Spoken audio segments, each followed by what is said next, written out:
Hello, everyone. Welcome to chapter 13. This chapter will be on limits.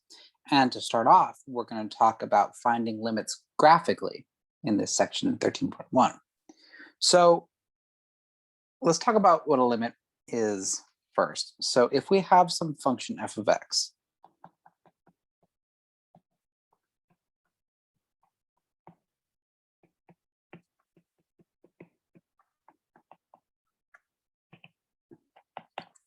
okay, and let's say we have some number a.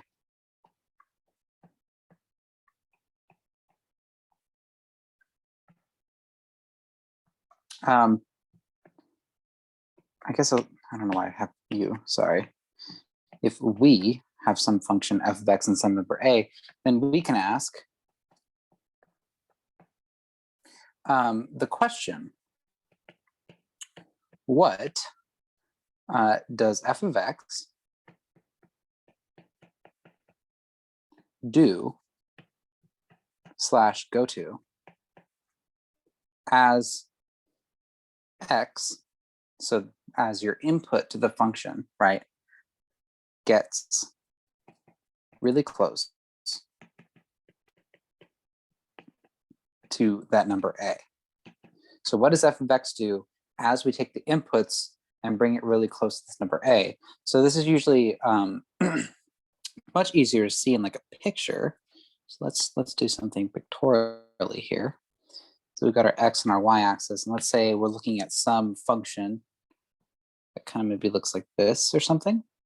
So like this is our f of x.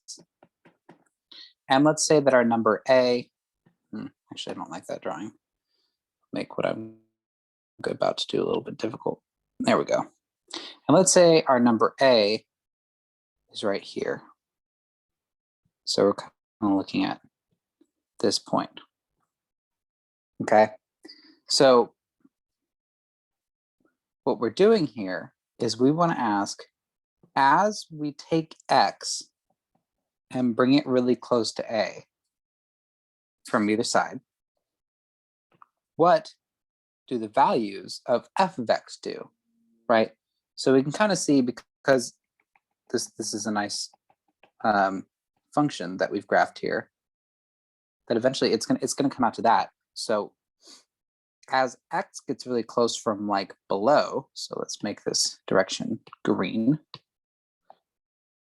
we can see that we get closer and closer to this a, right? So we kind of get closer and closer to that red point.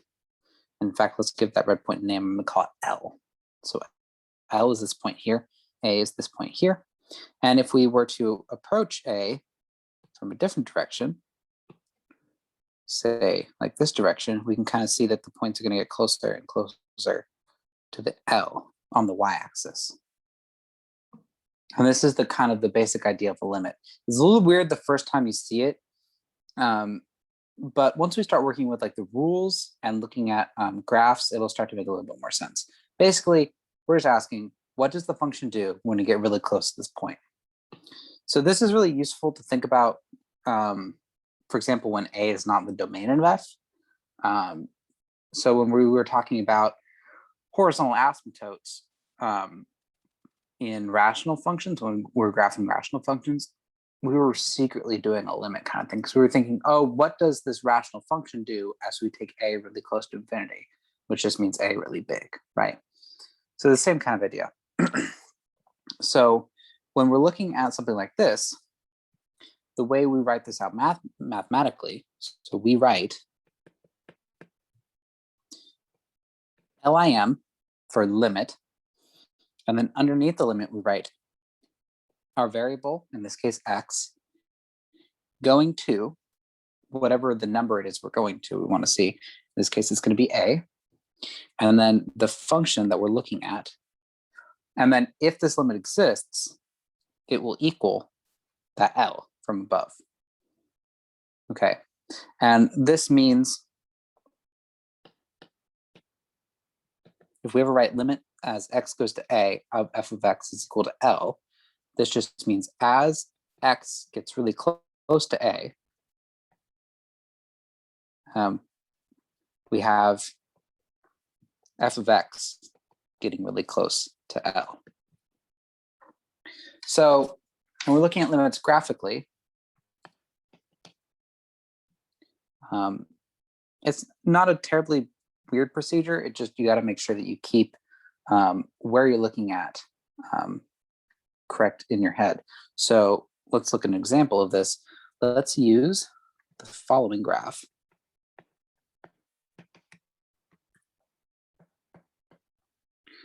To find the limits.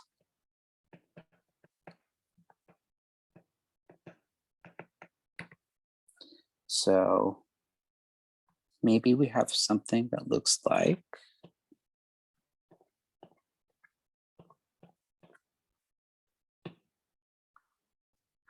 maybe we've got a line, but then maybe it stops. And there's a hole there in the domain, and then maybe it keeps going and does something weirder. So this is going to be our f of x. Note that there's a hole in the domain at x equals 1.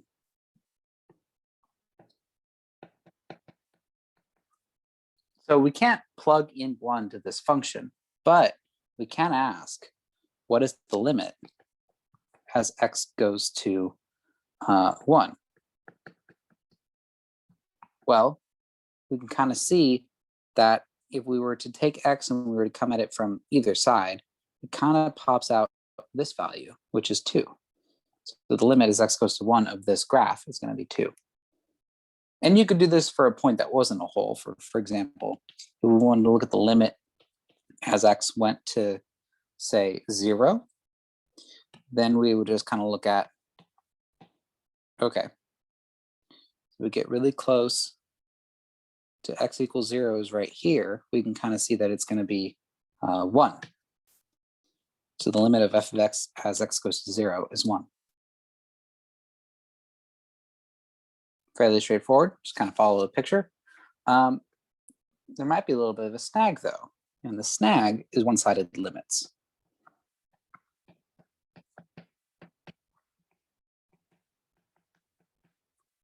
Well, they're not the snag, but they are the solution to the snag. So the snag itself is, what if we have maybe a graph that looks like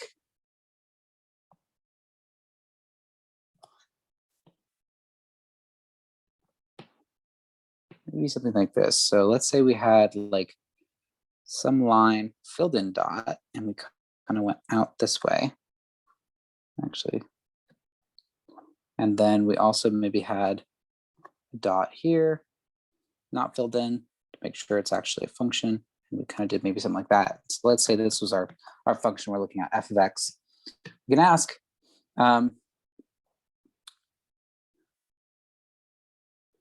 what is the limit as x goes to 0 of f of x, right? Because there's really two options, I guess. So as x goes to 0, you could be going to, from this side, you say, oh, well, the limit's going to have to be +1, right? But if you come at it from the other side, from the positive direction, you go down here, you're going to say, oh, here the limit has to be -1. But which is it? So is it 1 or -1? The answer is neither. In this case, the double-sided limit doesn't exist. So we need to talk about limits from one side or another.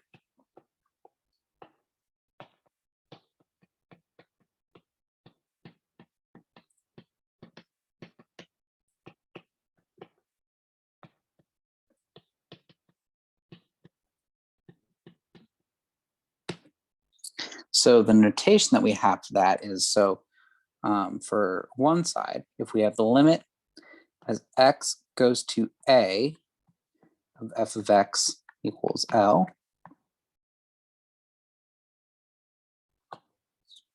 and then let's say if we want to have this being approaching from the negative side, from the left side, what we do is we write a little minus sign above that number. So this means as x goes to a from the left, which is the negative side, f of x goes to L, right? So this is the same idea as a limit, just from one particular angle. And we could do a similar thing for the other side. We do limit as x goes to a, f of x equal to L. And if we want to approach it from the right side, from the positive side, we write a little plus above the a. So this means as x goes to a from the right, which is the positive side, f of x goes to our number L. So let's go ahead and take maybe a quick look at an example of this. So let's say we have, we want to use the following graph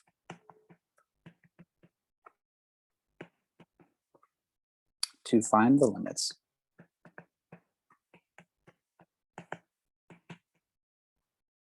so our graph might look something like this.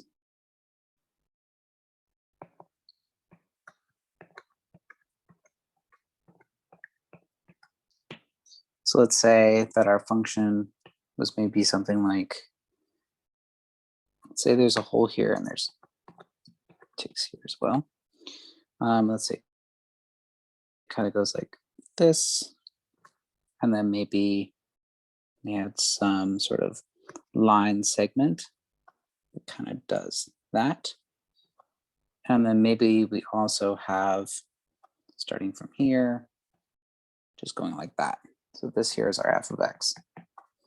And let's say we want to look at, so there's a lot of, you can see there's a lot of breaks in this. So limits might be a little funky, but let's say we want to look at the limit as x goes to -1, and let's look at it from the left side, so from the negative direction.